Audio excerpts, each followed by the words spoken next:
Hi friends, welcome to your favourite channel lesson without tension. दोस्तों, आज का video का टॉपिक इंग्लिश ग्रामर का एक इम्पॉर्टेंट चैप्टर ऑब्जेक्ट्स है।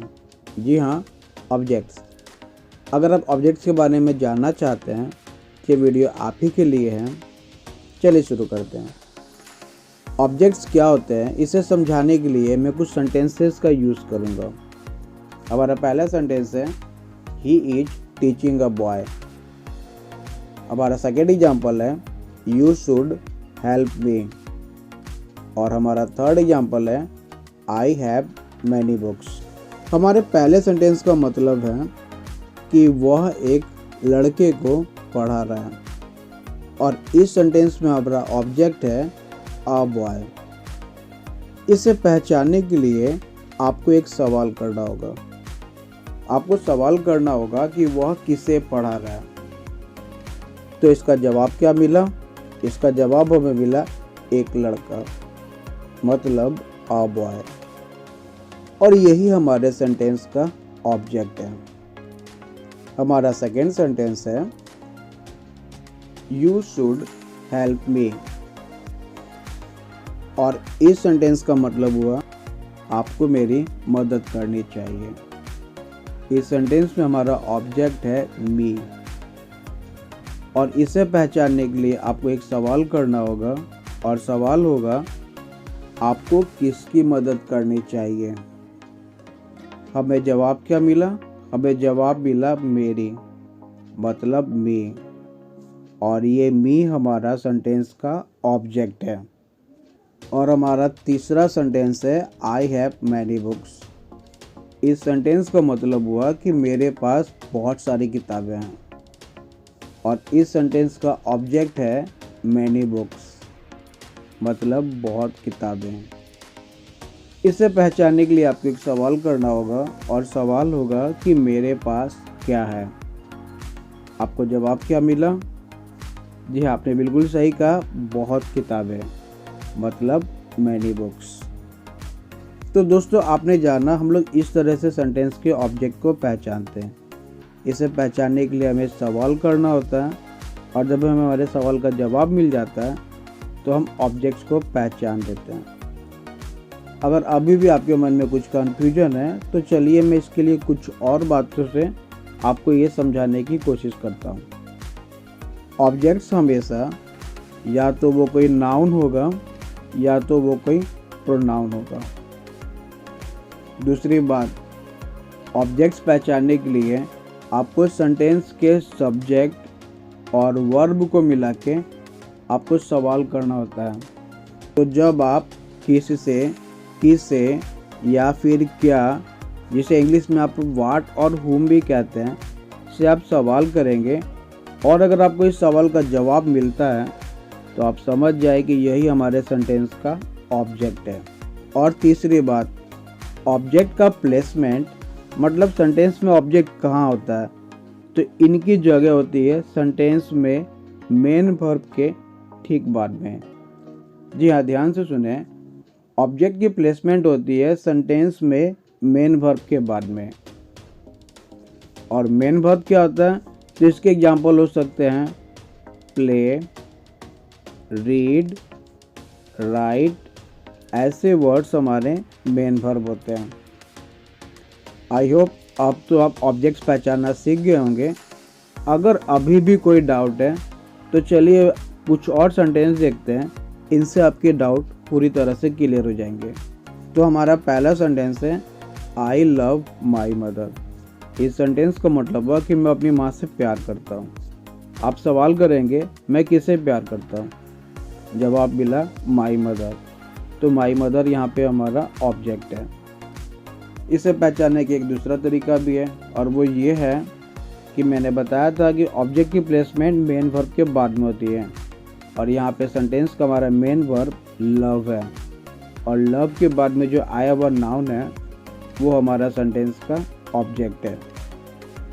हमारा सेकेंड सेंटेंस है, सी कुक्स फूड। यहाँ पर इस सेंटेंस का मतलब हुआ कि वह खाना बनाती है। आप सवाल करेंगे कि वह क्या बनाती है, जवाब मिला खाना, मतलब फूड। तो फूड हमारा सेंटेंस का ऑब्जेक्ट है। हमारा थर्ड सेंटेंस है युवराज कॉट द बॉल। इस सेंटेंस का मतलब हुआ कि युवराज ने बॉल को पकड़ा। अब आप सवाल करेंगे युवराज ने क्या पकड़ा? जवाब मिला द बॉल।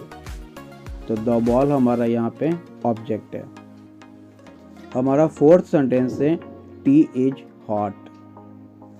यहाँ पे इस सेंटेंस में कोई भी ऑब्जेक्ट नहीं है, क्योंकि यहाँ पे इज वर्ब के बाद में हॉट वर्ड आया हुआ है और हॉट वर्ड एक एडजेक्टिव है। और मैंने आपको बताया था ऑब्जेक्ट होने के लिए उस वर्ड का नाउन या फिर प्रोनाउन होना बहुत ज़रूरी है। अगर ये ऐसा नहीं है तो ये वर्ड हमारा ऑब्जेक्ट नहीं हो सकता। आई होप आप मेरी बातों को समझ गए होंगे। हमारा पांचवा एग्जाम्पल है रिया इज ड्रिंकिंग वाटर। इस सेंटेंस का मतलब हुआ कि रिया पानी पी रही है। अब आप सवाल करेंगे रिया क्या पी रही है? तो जवाब क्या मिला? वाटर। तो वाटर यहाँ पे हमारा सेंटेंस का सब्जेक्ट है। एक और एग्जाम्पल देखते हैं ही विल हेल्प मी। इस सेंटेंस का मतलब हुआ कि वह मेरी मदद करेगा। आप सवाल करेंगे वह किसकी मदद करेगा? तो जवाब मिला मेरी। मतलब मी यहाँ पे हमारा ऑब्जेक्ट है। आई होप अब तो आप पहचान ही गए होंगे कि ऑब्जेक्ट किसे कहते हैं। चलिए ऑब्जेक्ट्स के बारे में कुछ और जान लेते हैं। ऑब्जेक्ट्स इंग्लिश ग्रामर में दो टाइप के होते हैं। पहला होता है डायरेक्ट ऑब्जेक्ट और दूसरा होता है इनडायरेक्ट ऑब्जेक्ट।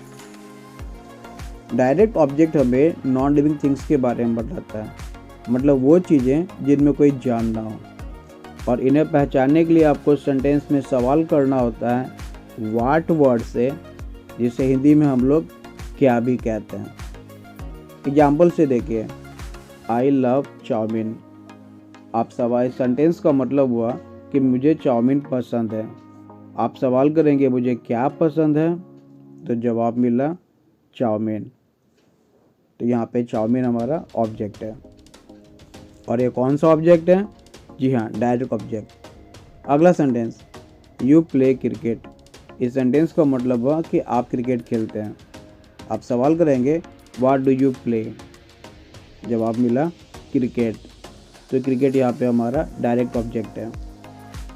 और तीसरा एग्जाम्पल देखते हैं द काउ ईट्स ग्रास। यहाँ पे हम सवाल करेंगे गाय क्या खाती है? जवाब मिला ग्रास। तो ग्रास हमारा डायरेक्ट ऑब्जेक्ट है। तो आपने यहाँ पे देखा ये सभी के सभी ऑब्जेक्ट्स नॉट लिविंग थिंग थे और हमने इनसे सवाल व्हाट वर्ड से किया। ऑब्जेक्ट का सेकेंड टाइप है इनडायरेक्ट ऑब्जेक्ट। यह हमें लिविंग थिंग्स के बारे में बताता है, मतलब वैसी चीज़ें जिनमें जान हो, जैसे मनोज, रानी, यू, मी और हिम। ऐसे वर्ड्स हमें लिविंग थिंग के बारे में बतलाते हैं। और अगर इन्हें सेंटेंस में सवाल करके पहचानना हो तो आपको सवाल करना होता है हुम वर्ड से, जिसे हिंदी में बोलते हैं किसे, किससे या फिर किसको। एग्जाम्पल देखते हैं सीता लव्स राम। इसका मतलब ये होगा कि सीता राम से प्यार करती है। आप सवाल करेंगे सीता किससे प्यार करती है? जवाब मिला राम। तो राम यहाँ पे हमारा इनडायरेक्ट ऑब्जेक्ट है। अगला example my mother gives me new shoes. इस सवाल का मतलब हुआ कि मेरी माँ मुझे नए जूते देती है। आप सवाल करेंगे मेरी माँ किससे नए जूते देती है? आपको जवाब मिला मुझे। और मी यहाँ पे एक नॉन लिविंग थिंग नहीं, लिविंग थिंग है, इसलिए ये वर्ड हमारा इनडायरेक्ट ऑब्जेक्ट है। आई होप आप मेरी बातों से समझ गए होंगे कि direct object non living thing होता है और इनडायरेक्ट ऑब्जेक्ट लिविंग थिंग होता है। अब आपके प्रैक्टिस के लिए यहाँ पे 3 सवाल मैं आपको दे रहा हूँ। आपको यहाँ पे डायरेक्ट और इनडायरेक्ट ऑब्जेक्ट को पहचानना है और मुझे कमेंट करना है। मैं आपके आंसर का इंतजार करूँगा।